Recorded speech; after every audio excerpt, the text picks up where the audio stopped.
जीत और हार जो है आपके सोच पर निर्भर करती है। मान लो तो हार है, ठान लो तो जीत है।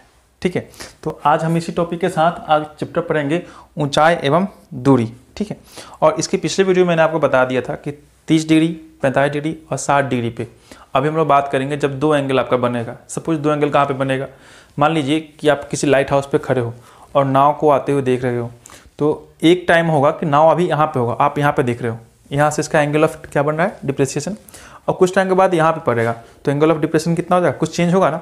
उसी बेस पर हम लोग क्वेश्चन करेंगे। ठीक है, या फिर यूँ समझ सकते हो कि किसी एरोप्लेन को आप ऊपर देख रहे हो, एंगल ऑफ एलिवेशन, और कुछ टाइम के बाद एरोप्लेन क्या है, कुछ जगह से अपना चेंज कर रहा है जगह, तो फिर से हमारा क्या होगा सर, ऐसे से हल्का सा टिल्ट हो जाएगा, तो आपका एंगल ऑफ एलिवेशन क्या होता है, चेंज होते रहता है।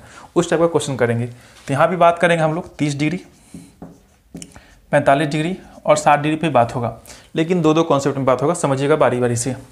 यहाँ पे बना रहा हूँ मैं आपको ट्रायंगल, ये रहा अभी आपका यहाँ पे, और आफ्टर देन कुछ टाइम पहले यहाँ पे था। दूसरा बारी समझेंगे एक एक चीज़ को। यहाँ पे ये पोजीशन रहा आपका यहाँ पे, दो ट्रायंगल बन गया, एक थर्ड ट्रायंगल बना लेते हैं। ये गया और आपका ये गया, दिख रहा है, तीनों ट्रायंगल आ गया आपका। थोड़ा सा बड़ा छोटा हो गया लेकिन कोई बात नहीं, चल जाएगा काम आपका। सपोज मान लेते कि आपका ए है, बी है, सी है। एक ट्रायंगल तो आपका ए बी सी होगा और एक ट्रायंगल ए बी डी दिख रहा होगा आपको। यहाँ भी मान लेते हैं कि ए है, बी है, सी है और यहाँ पे आपका डी हो जाएगा। ए है, बी है, सी है और आपका ये डी हो जाएगा। 90 डिग्री यहाँ पे बन रहा है, 90 डिग्री यहाँ पे बन रहा है और 90 डिग्री यहाँ पे बन रहा है। यहाँ समझ के अब एंगल का वैल्यू कौन कौन सा होगा, तो समझिए बात को। अगर दो एंगल लेते हो 30 और 45, तो आपको यहाँ पे क्या लेना पड़ेगा, 30 डिग्री और यहाँ पे आपका 45 डिग्री, क्योंकि 90 डिग्री के जस्ट अगर पास जाइएगा तो एंगल ऑफ एलिवेशन क्या होगा, थोड़ा सा बढ़ते जाएगा, वैल्यू क्या होगा इसका, बढ़ते जाएगा। देख रहे हो आप, सपोज कि आप यहाँ से देख रहे हो ऊपर की तरफ, तो काफ़ी हाइट आपको देखना पड़ रहा है, लेकिन जैसे जैसे उससे क्या होगा, दूर जाओगे तो आपका सर क्या होगा, नीचे की तरफ डाउन होते जाएगा। तो जितना दूर जाओगे उतना एंगल ऑफ एलिवेशन क्या होगा, डाउन हो जाएगा। और पास पहुँचोगे तो 90 के पास आने के लिए क्या करना पड़ेगा आपको, जैसे जैसे नज़दीक आओगे तो आपको बड़ा होते जाएगा एंगल। इसका मतलब ये समझ लीजिए कि अगर दूर वाला पार्ट में क्या होगा, छोटा, उसके जैसे पास जाएंगे तो बड़ा। तो 30 यहाँ पे, तो यहाँ पे क्या होगा, 45। दूसरा कॉन्सेप्ट, अगर आपने यहाँ पे 30 ले लिया तो 45 ना होकर क्या हो जाएगा आपका, ये 60 हो सकता है। ठीक है, 30 के पास क्या होगा, 60 होगा, क्योंकि 45 तो आपने ले लिया है। तीसरा कि अगर आपने यहाँ पे 30 ले लिया तो यहाँ पे क्या ले सकते हो, 45 60 ले लो। ठीक है, एक बचा क्या आपका 45 और 60। अगर आपने यहाँ पे 45 डिग्री लिया तो यहाँ पर आपको लेना पड़ेगा 60 डिग्री। देखो तो इसके अलावा, तीन केस के अलावा कोई और भी केस बनेगा क्या, नहीं बन सकता आपका। 30 45, 30 60, 45 60। अगर इन तीनों एंगल की बात करें तो इन तीनों एंगल के द्वारा इन तीनों के अलावा और कोई नहीं बन सकता आपका। तो इन्हीं तीनों का हम लोग क्या करेंगे, यहाँ पर यूनिट निकालना सीखेंगे। तो पहले आपको मैं बता दूँ कि अगर ये 45 डिग्री है, सपोज आप मान के चलो कि ट्रायंगल ए बी सी में, in triangle A B C, तो tan 45 लेते हो, tan 45 लोगे तो इसका वैल्यू कितना होता है, 1 होता है ना, 1 होता है। तो यहाँ पे मैं 1/1 कर दूँ, इसको कर सकता हूँ। अब tan के लिए बताओ, ये तो होता है आपका p/b, तो p का भी वैल्यू 1 और b का भी वैल्यू 1।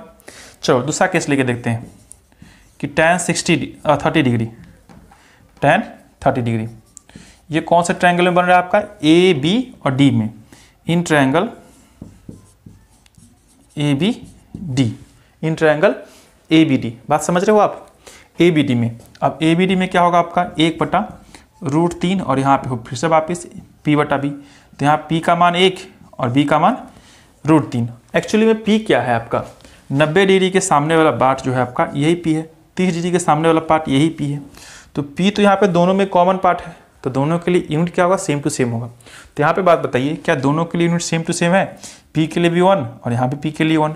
ठीक है भाई, तो यहाँ पे बेस क्या होगा, जब 45 डिग्री था यहाँ तक था, तो अगर p बराबर 1 यूनिट है, p बराबर कितना हो गया, 1 यूनिट है, तो जब 45 था इन ट्रायंगल ए बी सी में, तो बेस क्या था, BC, BC के लिए कितना है, 1, यानी ए भी आपका 1 यूनिट ही होगा। जबकि ये बताओ तो tan 30 डिग्री में, tan 30 डिग्री में बेस क्या होगा आपका, BD होगा पूरी, क्योंकि एंगल यहाँ से बन रहा है, यहाँ तक आएगा आपका BD, इसके लिए कितना है, √3 है। तो इसको मैं तो समझा दिया हूँ, अगर तो आप इसको हटा सकते हो और यहाँ पे क्या कर दोगे आप, ये पूरा वैल्यू आपका हो जाएगा √3। अगर ये पूरा वैल्यू यहाँ से लेके यहाँ तक √3 है, आपको सिर्फ चाहिए CD, तो क्या करोगे, इस पूरे में से एक को घटा दोगे, तो आपका √3 अब माइनस का 1 यूनिट। यहाँ तक क्लियर, पूरा बात समझ गए होगे। अब इसी प्रकार हम लोग इसका तोड़ेंगे, ठीक है। इतना लिखेंगे नहीं, बस मैं आपको समझा देता हूँ फास्टली, आप याद कैसे रखोगे। सपोज कि यहाँ पे दे रखा है आपका 60 डिग्री लेके चलते हैं, तो 60 डिग्री लीजिएगा तो √3 बटा में 1, इतना परपेंडिकुलर बाई बेस √3 बटा 1 हो गया। लेकिन अगर 30 डिग्री लेते हो तो क्या लिखते हो आप, 1 बटा में √3 लिखना पड़ेगा आपको पूरे के लिए, है कि नहीं, 1 बटा में √3। लेकिन यहाँ पे देखिए कि एक टाइम में आपका √3 आया, 1 आया, और 30 डिग्री के लिए 1 बटा √3 आया, ठीक है। तो आपको दोनों केस में क्या करना पड़ेगा, इक्वल करना पड़ेगा। तो यहाँ पर वाले पार्ट में मैं क्या करता हूँ, √3 से गुना करता हूँ, ताकि ये भी √3 और ये भी √3 हो जाएगा। तो यहाँ पर अगर आपने √3 से गुना किया तो यहाँ भी क्या करना पड़ेगा, √3 से गुना करना पड़ेगा, जब ट्रायंगल आपका बनेगा ABD 30 डिग्री के लिए। तो एक्चुअली में यहाँ पे क्या हो जाएगा, ये आपका √3 में √3 से गुना करोगे, ये पूरा ओवरऑल क्या होगा 3 यूनिट, और यहाँ पे क्या हो जाएगा आपका √3। अब देखो जरा मैच करके कि ABC √3 बटा 1 हो जाएगा 60 डिग्री पर, होता है ना tan 60 डिग्री पर √3 बटा 1।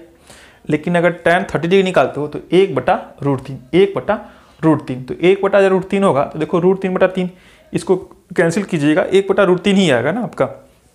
लेकिन ऐसे करने से फ़ायदा ये हो गया मेरा कि दोनों केस में आपका परपेंडिकुलर AB जो था कॉमन था, तो 60 डिग्री केस में भी आपका √3 बटा 1 हो जाएगा, और 30 डिग्री केस में भी √3 बटा 3 होगा। इसको कैंसिल करोगे तो 1 बटा √3 ही आएगा, ठीक है।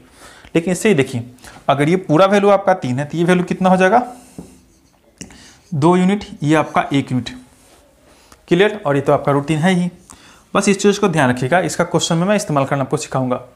अभी चलो यहाँ पे इसको आप नोट डाउन करते चलना कि अगर 60 डिग्री है तो √3 बटा 1, फिर दोबारा वही बात कि यहाँ से यहाँ तक क्या हो गया बच्चों, √3 बटा 1, क्लियर।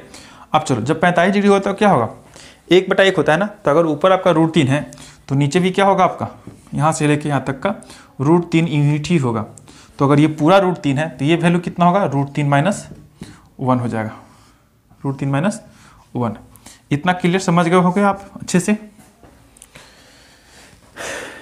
30-45 में क्या हो गया, 1 √3 माइनस 1। 30-60 में क्या हो गया, √3 1 2, और 45-60 में क्या हो गया, √3 1 √3 माइनस 1। अगर इतना समझ गए तो क्वेश्चन करना आपके लिए बहुत ही आसान हो जाएगी। एक कभी कभार और पूछ देता है, उससे भी हम लोग डील कर लेते हैं। इसको मैं हटा दूं, आपको बस यही चीज़ समझना था।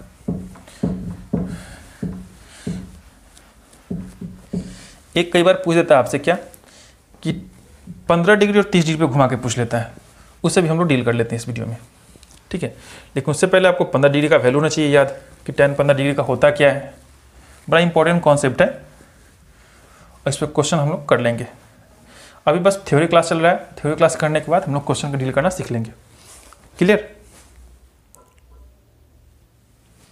देखिएगा कि कोई ट्रायंगल है आपका यहाँ पे दे रखा, ठीक है, और ये जो केस बन रहा है आपका 15 और 30 का बन रहा है, 15 और 30 डिग्री का बन रहा है, कि यहाँ पर क्या कर रहा है कि 15 डिग्री के एंगल से देख रहा था, कुछ टाइम के बाद 30 डिग्री के एंगल से यहाँ पे देखने लगा, A B C, और यहाँ पे आप मान लीजिए इसको D, ठीक है।